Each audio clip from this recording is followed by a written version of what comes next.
because they chase low-cost products and razor-thin margins. The real secret in 2025 is high-ticket Shopify dropshipping, selling premium products that generate serious profits with fewer sales. Here's how it works, step by step. First, choose a niche with high perceived value, like smart home devices, ergonomic office furniture, or fitness equipment. These categories attract professionals and business owners who are ready to invest.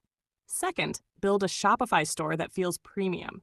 Clean design, strong branding, and trust signals like reviews and secure checkout.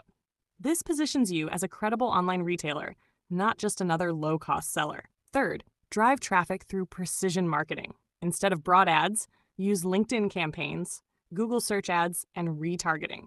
For example, targeting home office upgrade on Google connects you directly with buyers ready to purchase. Finally, track every metric. With Shopify Analytics and digital finance tools, you'll know which products bring the highest return so you can scale strategically.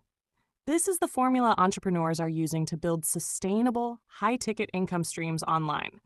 Check the description